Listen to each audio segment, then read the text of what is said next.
Brandon était la personne la plus gentille que je connaisse. Quand ses amis avaient besoin de quelque chose, il faisait tout son possible pour leur venir en aide. L'armée et ses collègues soldats faisaient partie intégrante de sa vie. Une autre personne est particulièrement heureuse de le voir rentrer. Son amour de lycée, Heather Schwartz. Heather était très populaire au lycée. Elle a été le premier amour de Brandon. Un jour, ma sœur l'a amené chez mes parents. Il s'est présenté et ma sœur a dit que c'était son petit copain. Il avait l'air d'être quelqu'un de bien. Heather était la première petite copine que Brandon nous a présentée. C'est avec elle qu'il est resté le plus longtemps. Le jeune couple se sépare lorsque Brandon s'engage dans l'armée. Mais 3 ans plus tard, enfin réunis, Brandon et Heather surprennent leur entourage en annonçant leur fiançailles. Hey, come on, it's my wedding day. Hey, calm down, man. I've got it, okay? Brandon était sur un petit nuage le jour de son mariage. C'était le plus beau jour de sa vie. Ça se voyait à son sourire. Il entamait un nouveau chapitre.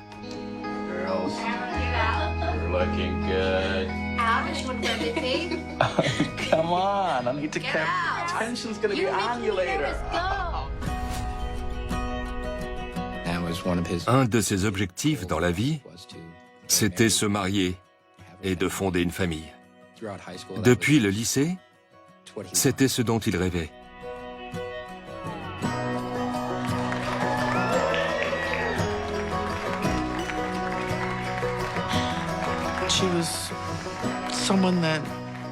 Elle faisait le bonheur de Brandon. Il était heureux ce jour-là. Ça se voyait.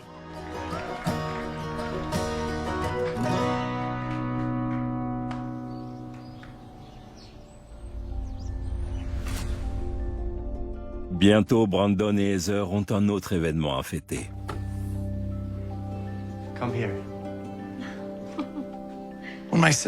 Quand ma sœur a appris qu'elle était enceinte, ils étaient ravis. Ils ont immortalisé sa grossesse en photo. Ils attendaient ce bébé avec impatience. Close your eyes. No peeking. Stop right there. Keep your eyes closed. Open. Elle avait peint les murs de la chambre du bébé. Elle avait acheté un berceau. On avait choisi des vêtements ensemble. Yeah. Wow, this is amazing. What do you think? Oh, it's so cute. Je crois que pour Brandon, être père, c'était la plus belle chose au monde. Le père de Brandon est parti quand il était petit. Moi, je suis revenue dans le Minnesota, seule avec mon fils. Il voulait une famille. Il voulait être papa et élever des enfants. C'était très important pour lui. Mais le bonheur est de courte durée.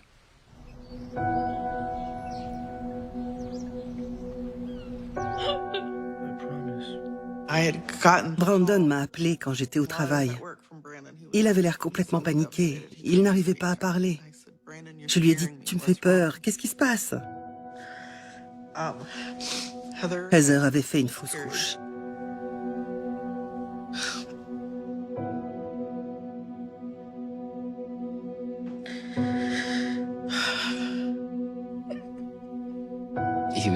Il était au plus bas. Ça a été très dur pour lui. Très dur. Mais c'est Heather qui est le plus affectée. Elle organise une cérémonie en l'honneur de leur enfant mort-né.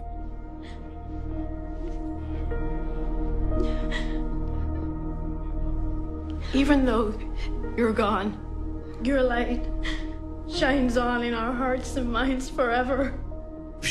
Elle avait organisé une sorte d'éloge funèbre dans une église. On se serait cru à un enterrement.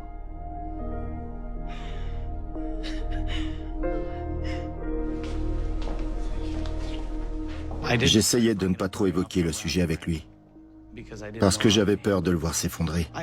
Mais je prenais des nouvelles de Heather. Il m'avait confié qu'elle était en dépression.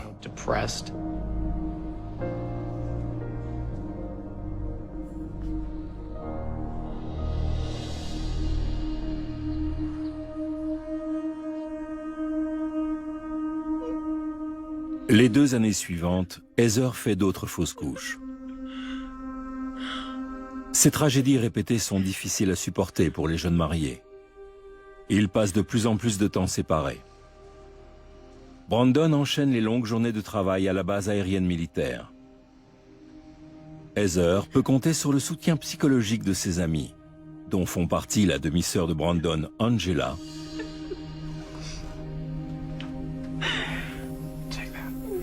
et son fiancé, Aaron. Elle avait l'air triste, mais aussi complètement détachée. Ça peut se comprendre. Tout le monde fait son deuil à sa façon. Heather n'étant pas en état de travailler, Brandon prend un 2e emploi en tant que gardien. Souvent seul, Heather propose à des invités d'emménager chez eux gratuitement. Ils ouvraient leurs portes un peu à n'importe qui. Elle voulait venir en aide à des gens en marge de la société, en leur proposant un endroit où dormir. Le dernier en date s'appelle Alex Ingrams. Je crois que ça se rapprochait d'un instinct maternel. Elle prenait soin d'eux, elle les nourrissait et les logeait.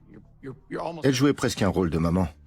Contrairement à Heather, Brandon aimerait qu'Alex participe au loyer, ce qui agace sa femme. It's been 2 months now. Yeah, man. I'll pay you later. I promise. Je ne sais pas dans quelle mesure Brandon acceptait d'accueillir des étrangers.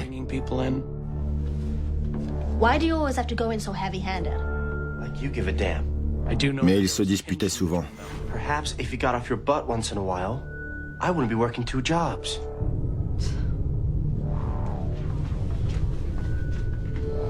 Peu de temps après, un appel téléphonique cauchemardesque est passé depuis chez eux.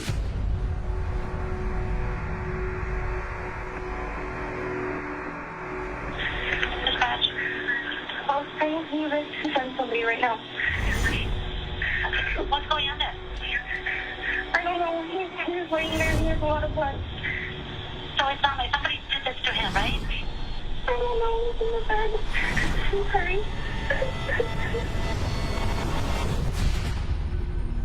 Les urgences reçoivent un appel de la part de Heather Horst signalant un accident par balle. Le lieutenant Jack Peterson se rend sur place. Ils ont trouvé un homme décédé dans la chambre. Il avait reçu une balle dans la tête. Ils ont appelé la brigade criminelle et c'est là qu'on est entré en scène. Le lieutenant tombe sur Heather, en larmes, accompagnée de son amie Angela Penoncello. Elles viennent de découvrir le corps sans vie du mari de Heather, Brandon Horst. Heather était bouleversée. Brandon avait été retrouvé sur le lit, allongé sur le ventre.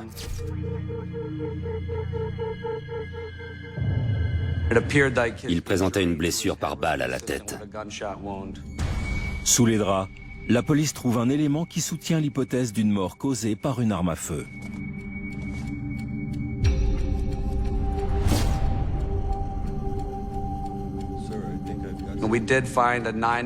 On a trouvé une douille de calibre 9 dissimulée derrière la tête de Lee. Malheureusement, de nombreux vétérans se suicident aux États-Unis. Comme Brandon avait fait partie de l'armée, la piste du suicide était à explorer.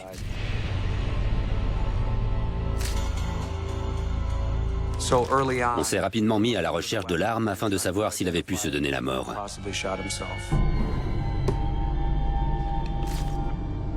On ne l'a pas trouvé. On a fini par se rendre compte qu'il n'y avait pas d'arme à feu dans la maison. Brandon ne s'était pas suicidé. Il avait été assassiné. What's going on there? I don't know. He's laying there. He has a lot of blood. Brandon Horst, 25 ans, est retrouvé mort à son domicile. La police lance une enquête afin de retrouver le meurtrier. Heather déclare que Brandon était dans la chambre et regardait la télévision quand elle a quitté la maison pour faire une course avec sa demi-sœur Angela. Elle s'est absentée moins d'1 heure, ce qui donne à la police une idée précise de l'heure du meurtre. Heather révèle un autre détail important. La porte était ouverte quand Heather est rentrée. Peut-être que Brandon s'était retrouvé face à un cambrioleur qui aurait été pris de panique. On a regardé s'il leur manquait des biens. Ils ont trouvé de nombreux objets de valeur dans la maison. La police en a déduit que ce n'était pas une effraction ou un cambriolage. Mais il y a bien quelque chose qui a disparu.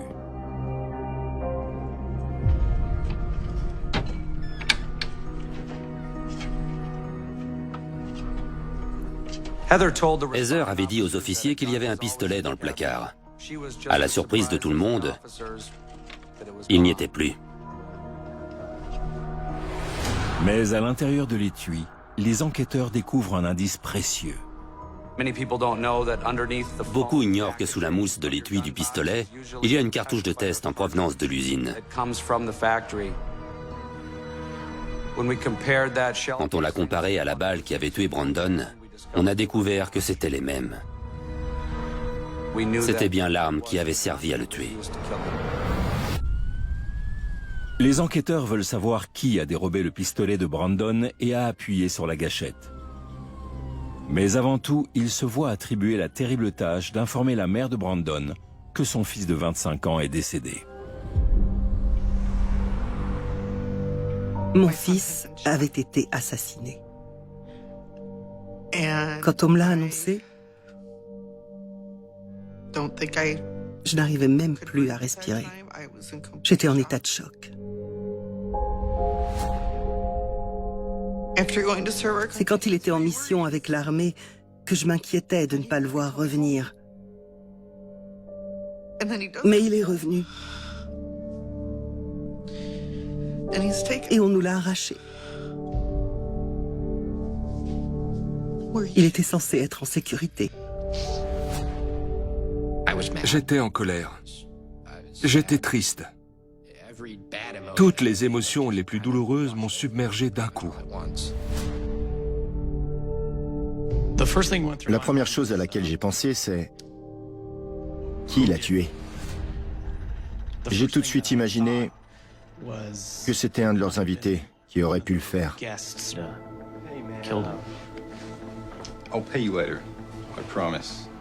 Il y avait une longue liste d'anciens locataires avec qui on devait s'entretenir. Certains s'étaient fait renvoyer pour diverses raisons. On devait donc absolument les retrouver. Mais c'est une impasse. On en a retrouvé plusieurs. Ils avaient tous leur idée de ce qui avait pu se passer. Mais tous avaient un alibi solide au moment des faits. Par ailleurs, aucun n'avait un mobile qui aurait pu le pousser à tuer Brandon.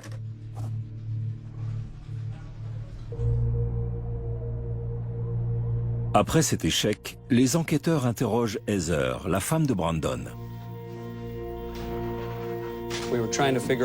On voulait savoir ce qui s'était réellement passé. Et c'était celle qui pouvait nous éclairer. C'était notre meilleur témoin. Elle avait toutes les informations dont on avait besoin. Elle pouvait nous aider à poser les bases de l'enquête. On voulait savoir avec précision quand elle était partie, quand elle était revenue, et qui pourrait en vouloir à son époux. I couldn't see him breathing. I saw his skin color and all the blood. Heather était très fragilisée par les événements, donc on a pris soin de ne pas la brusquer. Son mari avait été abattu. Elle était toujours sous le choc.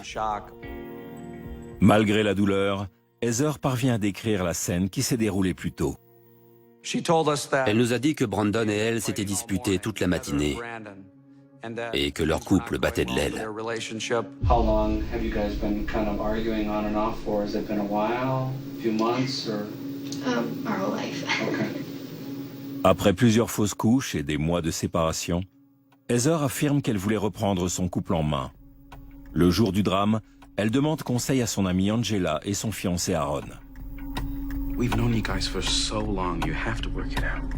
I want to. I'm doing everything that I can to fix this. She was planning on. Elle avait prévu de rentrer chez elle vers 10h, 10h30 pour discuter avec Brandon. They were trying to. Elle voulait redonner une chance à leur couple et lui cuisiner un petit plat. Dans le but de raviver la flamme, Heather prépare un dîner avant de rejoindre son amie Angela.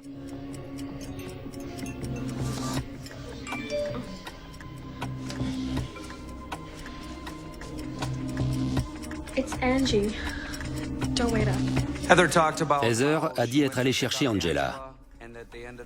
Elles se sont rendues à la pharmacie pour acheter un médicament pour l'aider à dormir.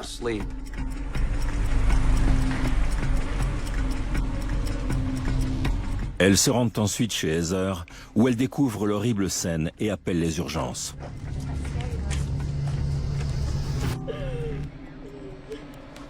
Angela appuie la version des faits de Heather. So we had planned on going to a store, so we stopped at Walgreens on the way back to her house. La police confirme son alibi pour l'heure du meurtre. On a des vidéos de Heather et Angela qui entrent dans le magasin un peu après minuit le jour des faits.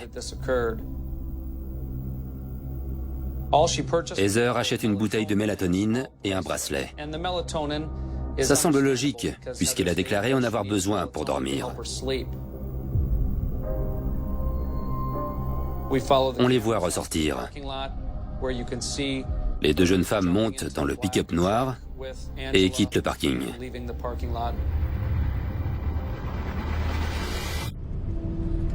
L'enregistrement prouve que Heather n'est pas coupable. Mais peut-être qu'elle pourra mener les autorités jusqu'au tueur. On a saisi le téléphone de Heather, considéré comme une pièce à conviction. On voulait s'assurer qu'on n'était pas passé à côté de quelque chose. Le lieutenant Peterson continue à creuser du côté des problèmes conjugaux du couple. De nombreux homicides sont liés à des histoires d'amour ou d'argent. Je sentais qu'elle ne nous disait pas tout. Heather avoue à la police qu'il y a un autre homme dans sa vie. I had my best friend who's a guy, Who's your best friend that you hang out with? Marcus Stamba. Marcus who? Stamba. Stamba? What's your relationship with Marcus? We're close. What does that mean? Heather révèle aux enquêteurs que Marcus est en fait son ex-petit ami qu'elle fréquentait lorsque Brandon était à l'étranger. We lived together for 2 years and almost got married. Mais lorsque Brandon revient d'Arabie Saoudite, les anciens amants retombent amoureux. Ils se sont retrouvés à l'hôtel, alors qu'elle était encore avec Marcus. C'est comme ça que Brandon est revenu dans la vie de ma sœur.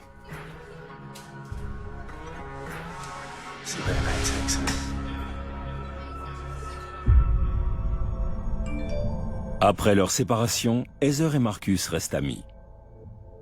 La relation qu'ils entretiennent est source de conflits avec Brandon. La relation entre Marcus et ma sœur prenait de plus en plus de place. Il était dingue d'elle. Il aurait fait n'importe quoi pour elle.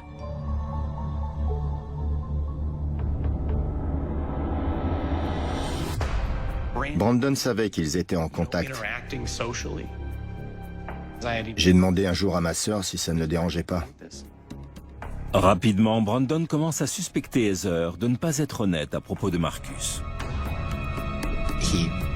Il pensait sérieusement qu'elle le trompait. Il tente alors de dénicher des preuves qui étayeraient ses soupçons, ce qui n'a pas pris longtemps. Brandon était sur la route et il a vu la voiture de Heather sur un parking. Elle est descendue avec Marcus. Brandon! Stay away from my wife. Stop it!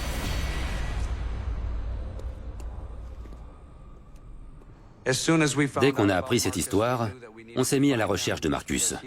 Il était notre suspect principal.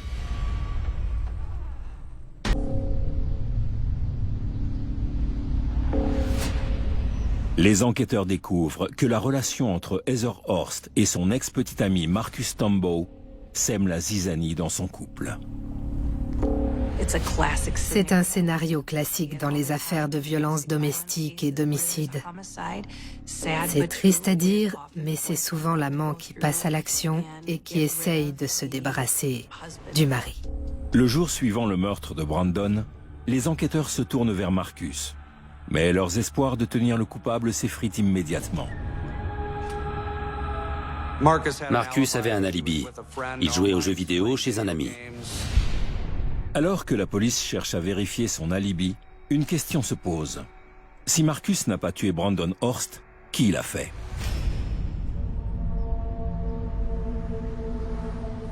Le lendemain du meurtre, on est revenu sur nos pas.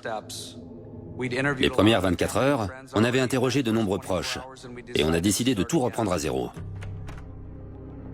On s'est rendu chez Angela Penoncello. Elle vivait avec Aaron Allen.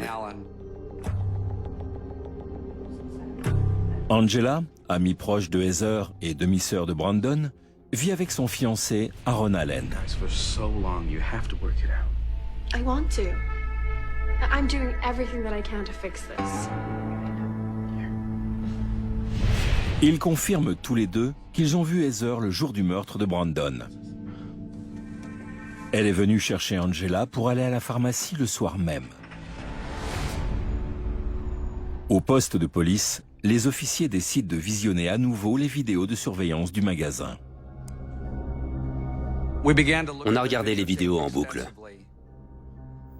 Il était minuit passé le jour du drame et elles avaient l'air de flâner dans les rayons. C'est bizarre parce qu'habituellement, quand on va à la pharmacie de nuit, c'est pour une raison bien précise. Plus on regardait la vidéo, plus on se disait que c'était étrange qu'elle reste si longtemps dans le magasin. Puis soudainement, leur comportement change du tout au tout. Heather reçoit un message. Elle regarde son téléphone. Angela et elle quittent les lieux sur le champ. C'est un détail important.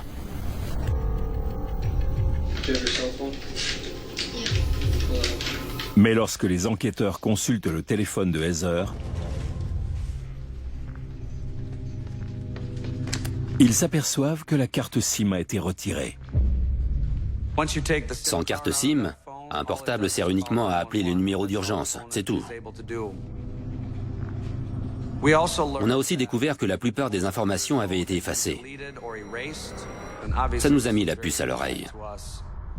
En attendant de savoir si les SMS du portable de Heather peuvent être récupérés, les enquêteurs vérifient l'alibi de Marcus, qui affirme avoir joué toute la nuit à des jeux vidéo avec un ami. On a validé l'alibi en interrogeant l'ami de Marcus et en consultant ses relevés téléphoniques. Il n'était pas sur les lieux du crime au moment où ça s'est passé. Son alibi était très solide. On a établi qu'il n'était finalement pas impliqué dans la mort de Brandon Horst. Néanmoins, la police se rapproche du tueur lorsque 2 jours plus tard, des experts remettent la main sur les SMS supprimés du portable de Heather. Ils ont tiré des informations cruciales du téléphone de Heather.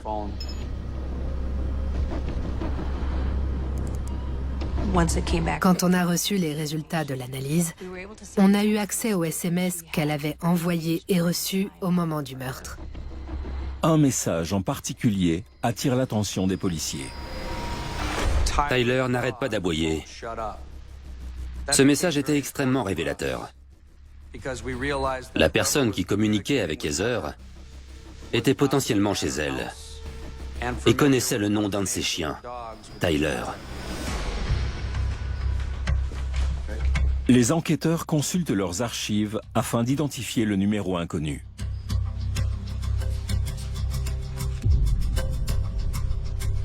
Quand on a découvert qui se cachait derrière le numéro qui avait contacté Heather au moment du meurtre, on s'est rendu compte qu'on connaissait cette personne. C'était l'ami de Heather, Aaron Allen. On a pu localiser le téléphone portable d'Aaron Allen grâce à des antennes relais. On en a déduit qu'il était sur les lieux du crime au moment où Brandon avait été assassiné. La police le convoque au poste. This is a map of the west side. These little red points all over, those are cell phone towers. You know what a cell phone tower is? C'est là qu'on a décidé de poser davantage de questions à Aaron à propos de son implication. Why would your phone be up there on Sunday night? And there's only one reasonable explanation for what happened. You were there. There, Aaron. Is this an accusation? Because if it is, I want an attorney. Il a cessé de répondre aux questions. Il a demandé à avoir un avocat et il n'a plus dit un mot.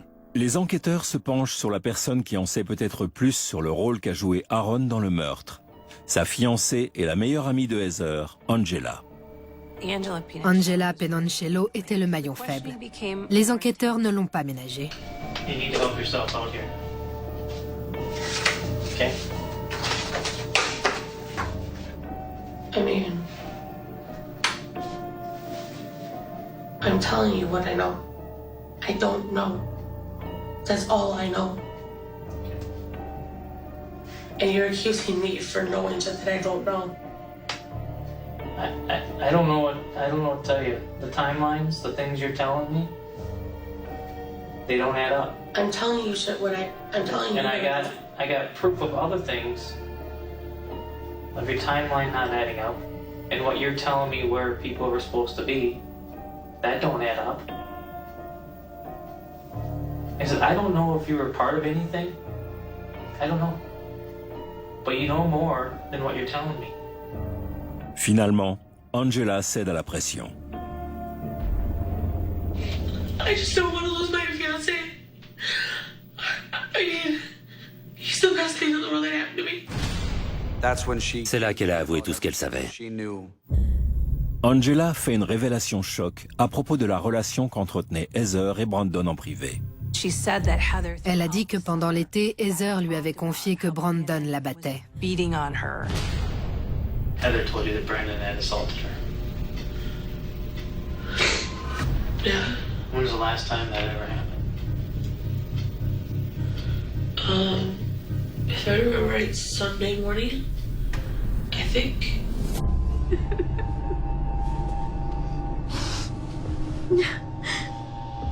I don't know what to do. He tied a shoelace around my neck and he tried to strangle me. Le 9 août, on a longuement interrogé Angela et on a appris l'existence de potentielles violences conjugales commises par Brandon sur Heather. Heather les subissait depuis des mois, si ce n'était des années. How many times did she show up with bruises? Too many to count. Mais les accusations ne s'arrêtent pas là. Heather aurait dit à Angela que c'était Brandon qui était à l'origine de ces fausses couches. Plus Heather en parlait, plus Aaron Allen sentait la colère monter en lui. Encore et encore, à tel point qu'il était prêt à tout pour la défendre. Aaron just told me all about how he was abused by his dad, he was abused by his stepdad, he was abused by his second stepdad. Aaron Allen avait été victime de multiples maltraitances. Il avait subi plusieurs viols et il avait vu ce genre d'agression perpétrée sur sa mère. Il avait eu une enfance très difficile et il ne tolérait pas de voir d'autres personnes se faire brutaliser. Aaron told me all that. But you need to help yourself now and be truthful. Au bout d'un moment, Angela confirme le passé sombre d'Aaron. et explique son emportement face aux aveux de Heather. Angela a beaucoup insisté sur le fait qu'Aaron avait lui aussi été maltraité enfant.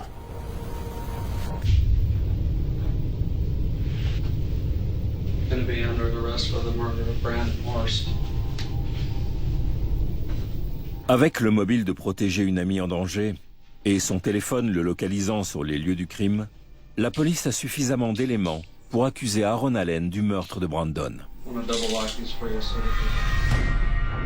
Mais les enquêteurs doivent vérifier que les violences que Heather prétend avoir subies ont bien eu lieu. Affirmer qu'on a fait une fausse couche suite à des violences, c'est une accusation très grave. On voulait vérifier que c'était bien ce qui s'était passé. On voulait connaître la vérité.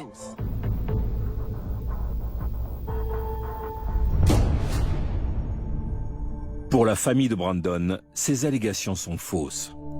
Tous ceux qui connaissaient Brandon savent que c'est impossible. Ce n'était pas quelqu'un d'agressif. Il était plus calme que moi. Il n'était pas du tout violent. Aaron et Angela sont les seules personnes à avoir évoqué des violences physiques de la part de Brandon envers Heather. Tous ses proches ont décrit Brandon comme quelqu'un de gentil, d'aimant et d'attentionné. Les enquêteurs parcourent le dossier médical de Heather à la recherche d'un rapport d'agression physique. Ce qu'ils découvrent les laisse sans voix. On a réussi à obtenir son dossier médical. Elle affirmait avoir subi plusieurs fausses couches. Mais on n'a trouvé aucun élément qui indiquait qu'elle ait jamais été enceinte. Just a sec.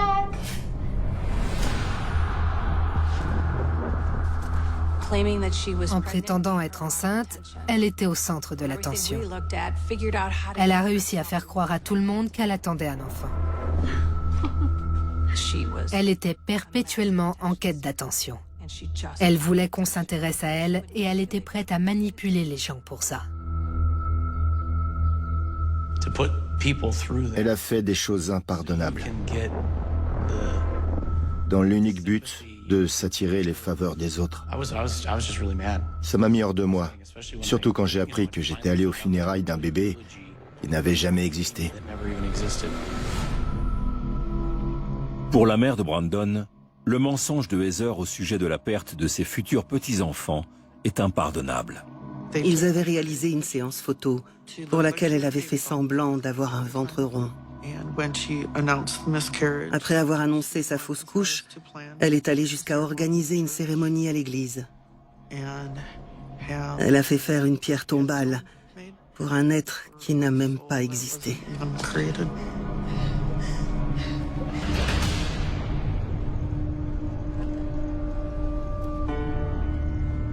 5 ans plus tard, Marcus, l'ancien compagnon de Heather, a accepté de témoigner hors caméra afin d'expliquer comment lui aussi s'était fait manipuler.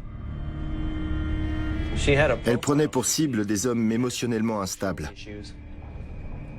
Ça a été facile pour elle de me faire croire ce qu'elle voulait. Je gobais tout ce qu'elle me disait. Comme Brandon, j'ai été sous son emprise pendant des années.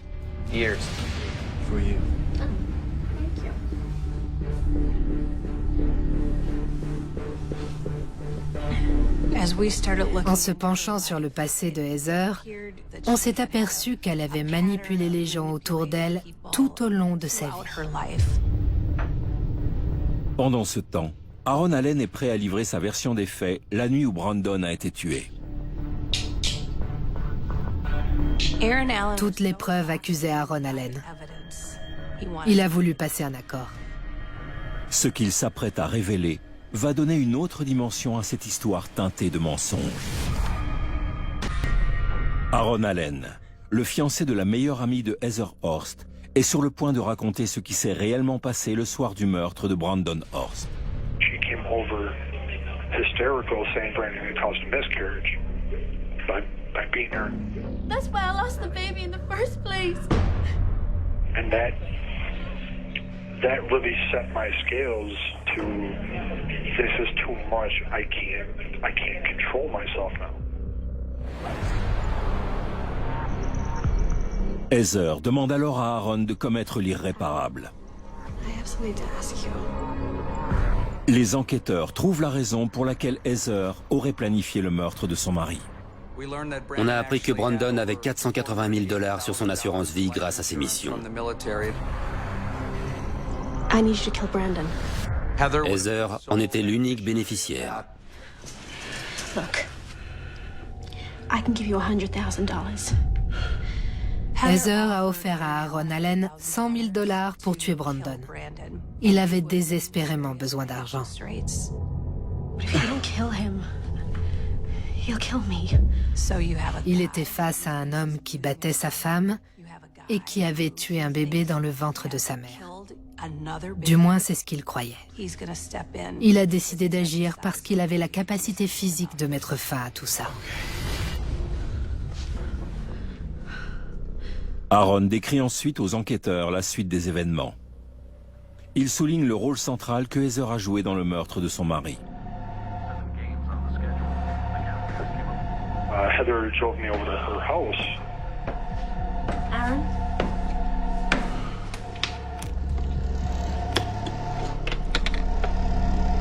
She had given me Brandon's pistol. Well, in my time down in the basement, I started second-guessing this whole situation. Mais Heather sait exactement comment convaincre Aaron. You're not backing out, are you? Remember what he did to my unborn child? That being brought back up, I lost it. Like, all I saw was blood. I now need to protect her. Elle savait exactement où appuyer pour le convaincre. Elle lui a fourni une arme, elle l'a fait patienter dans la cave le temps que Brandon rentre du travail. Elle lui a dit quand Brandon irait se coucher. Aaron a attendu seul au sous-sol de la maison.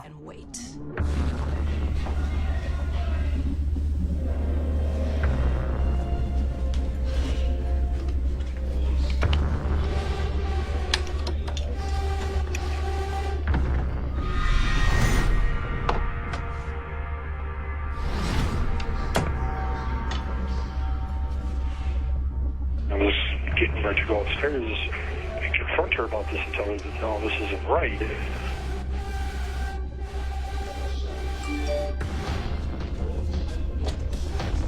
It's Angie. Don't wait up. See ya. Puis, peu avant minuit, Heather se rend à la pharmacie avec Angela, laissant Aaron exécuter ses ordres macabres. Heather a prévenu Aaron par SMS que Brandon était seul et elle est partie. Brandon est allé se coucher. Aaron Allen lui a répondu « Le chien aboie, je pense qu'il est toujours réveillé. » Et quand il a été certain que Brandon dormait, la balle a traversé son œil. C'était terminé. Aaron quitte la maison. En rentrant du magasin, Heather le récupère quelques rues plus loin. Ils sont allés au parc. Ils ont jeté l'arme dans la rivière. Heather et Angela ont déposé Aaron et elles sont rentrées pour découvrir le corps sans vie de Brandon.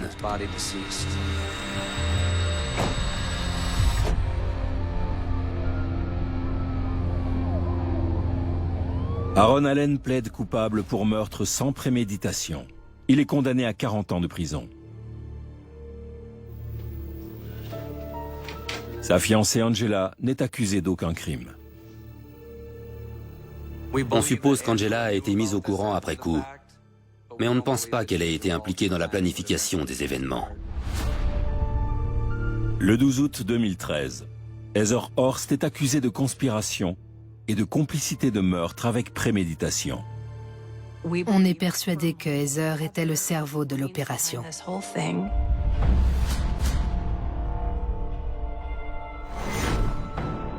Il ne faut que 2 heures au jury pour la déclarer coupable.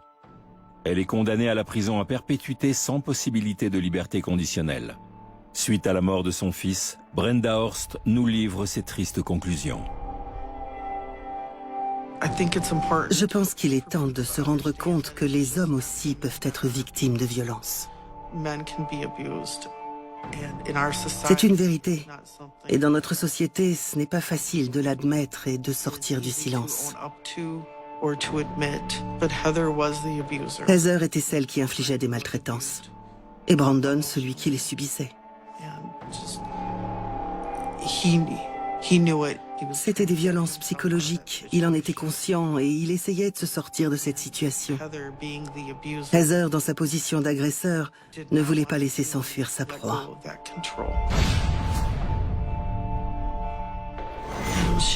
Elle a détruit tout le monde avec ses mensonges.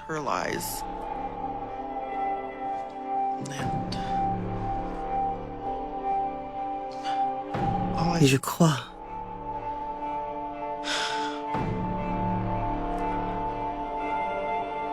qu'elle était le mal incarné.